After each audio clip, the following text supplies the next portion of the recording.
as we are discussing chapter 1 variation in psychological attributes.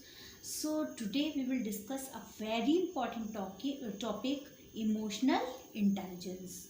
What is emotional intelligence? Emotional intelligence is a set of skills that underlie accurate appraisal, expression and regulation of emotions.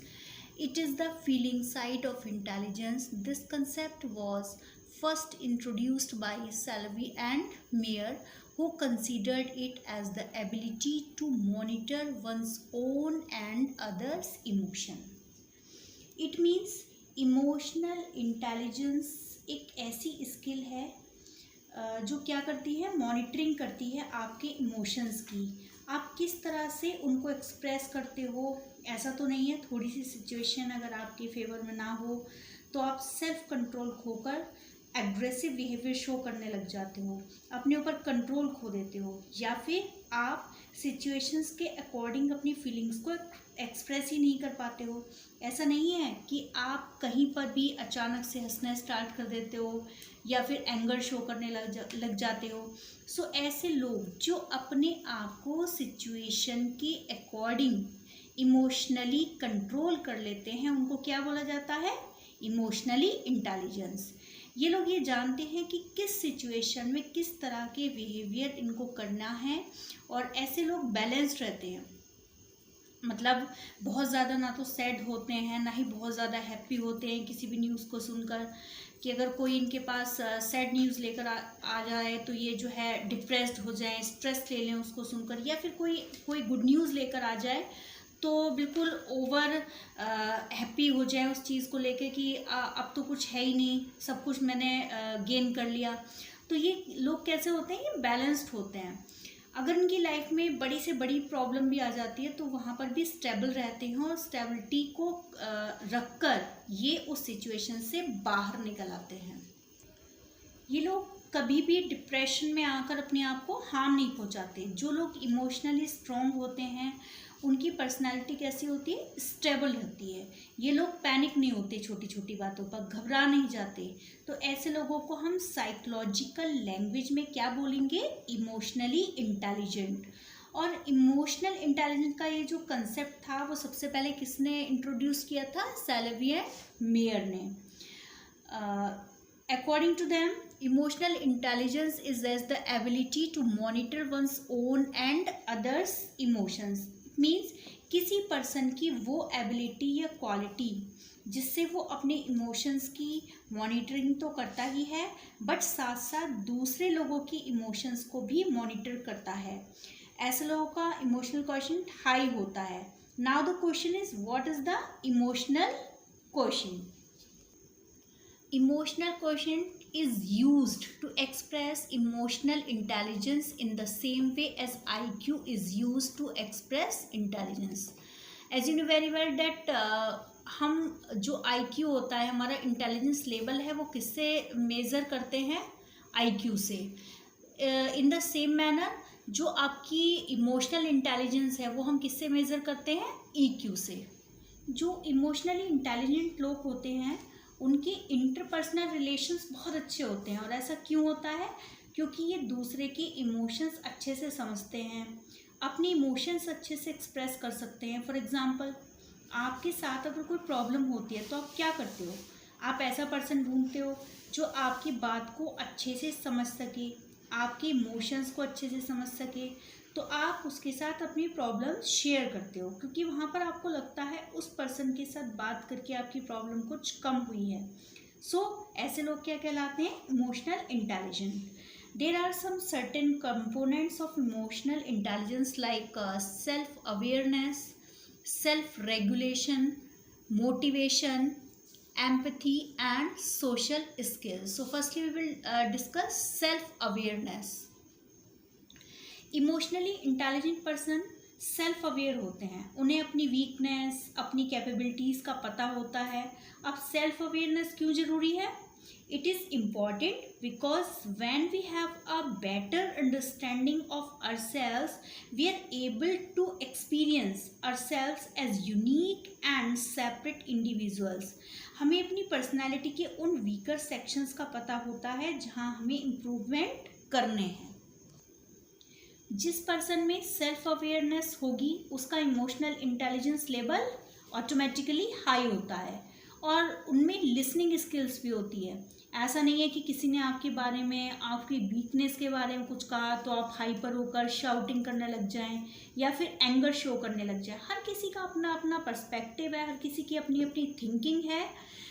So her person को ये liberty है कि वो अपने अपने perspective और thinking के base पर व्यूज़ जाहिर कर सके. सेल्फ अवेयरनेस लीडरशिप क्वालिटी को भी इंक्रीज करती है. The second is self regulation. Self regulation क्या है? It can be defined in various ways. In the most basic sense ये अपने बिहेवियर पर कंट्रोलिंग को बताता है कि किस तरह से खुद पर किसी भी सिचुएशन में कैसे कंट्रोल करना है. सेल्फ रेगुलेशन ही वो कंपोनेंट है जो हमें स्टॉप करता है निगेटिवली बिहेव करने में. The third is motivation. Emotional intelligence में एक इम्पॉर्टेंट कंपोनेंट है दैट इज मोटिवेशन. ऐसे लोग सेल्फ मोटिवेटेड होते हैं. They have personal drive to improve and achieve. उनमें अपने गोल को लेकर एक कमिटमेंट होता है और इसके लिए वो प्रॉपर स्ट्रेटजी बनाते हैं, वर्क करते हैं, एफर्ट्स करते हैं. ये लोग अपनी थिंकिंग को भी गाइड करते हैं और अपनी एक्शंस को भी गाइड करते हैं. Fourth is empathy. एम्पैथी क्या है? Empathy is the ability to feel what other person is feeling. Mean जैसा दूसरा सोच रहा है उसकी फीलिंग्स को समझना, मीन उसके इमोशंस को एक्सपीरियंस करना. इमोशनली इंटेलिजेंट लोग दूसरे लोगों की सिचुएशंस को, भावनाओं को बहुत अच्छे से समझते हैं और उनको डील भी कर लेते हैं. Last is social skills. In emotional intelligence, the term social skills refers to the skills needed to handle and influence other people's emotions effectively. अगर हम एक बार खुद को अच्छे से समझ लेते हैं और मैनेज कर लेते हैं तो हम दूसरों को भी अच्छे से समझ सकते हैं, उनकी इमोशंस को, उनकी फीलिंग्स की केयर भी कर सकते हैं. इमोशनल इंटेलिजेंट लोगों में बेटर कम्युनिकेशन स्किल्स होते हैं. ये सोशल रूल्स एंड नॉर्म्स को बहुत अच्छे से फॉलो करना जानते हैं. एक तरह से हम ये भी कह सकते हैं कि इनका सोशलाइजेशन बहुत अच्छे से होता है.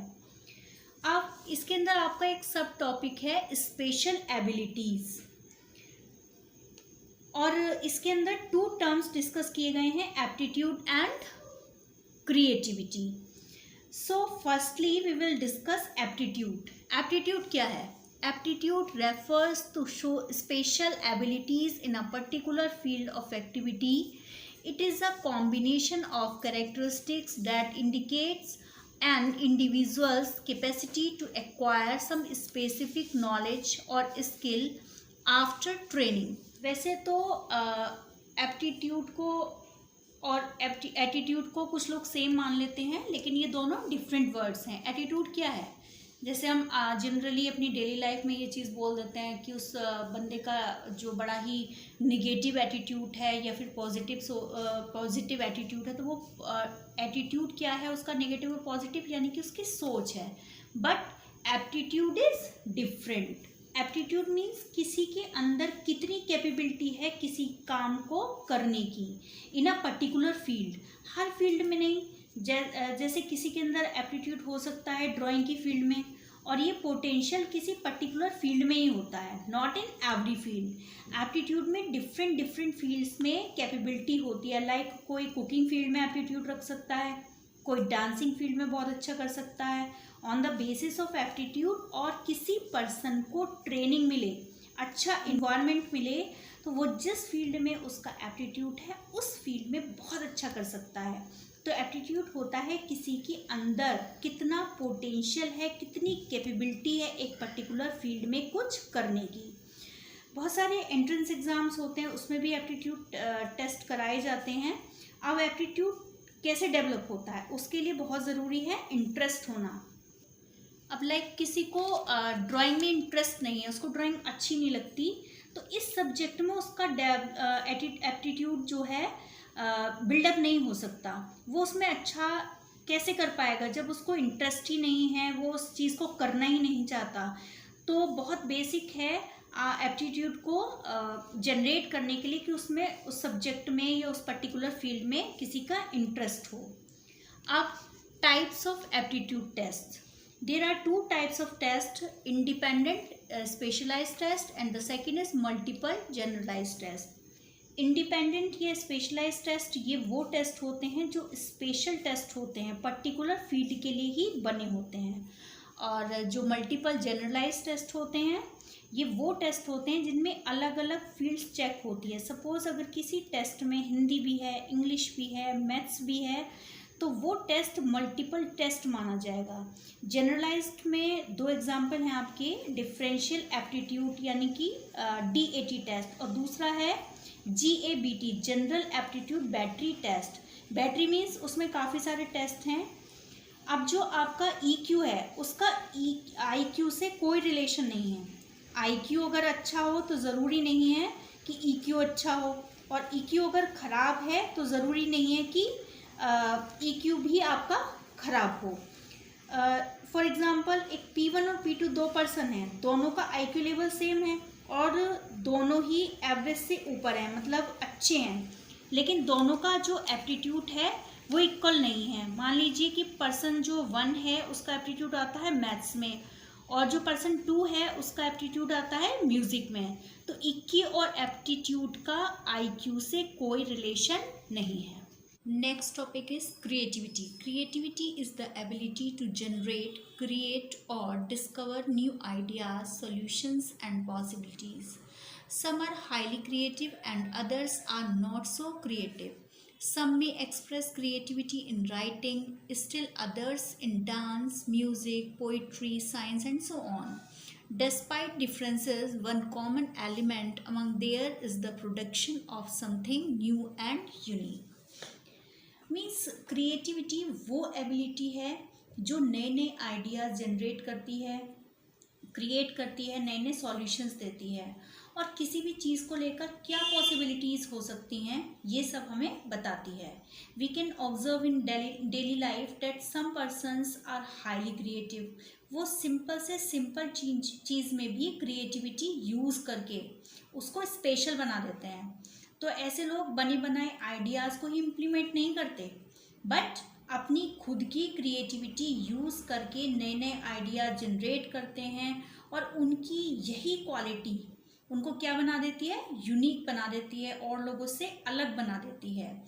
क्रिएटिविटी किसी एक पर्टिकुलर फील्ड में नहीं होती, बट ये किसी भी फील्ड में हो सकती है। लाइक कोई राइटिंग में क्रिएटिव हो सकता है, कोई डांस में, कोई म्यूज़िक में, कोई पोइट्री में, और कोई साइंस में या फिर ड्राइंग में क्रिएटिव हो सकता है।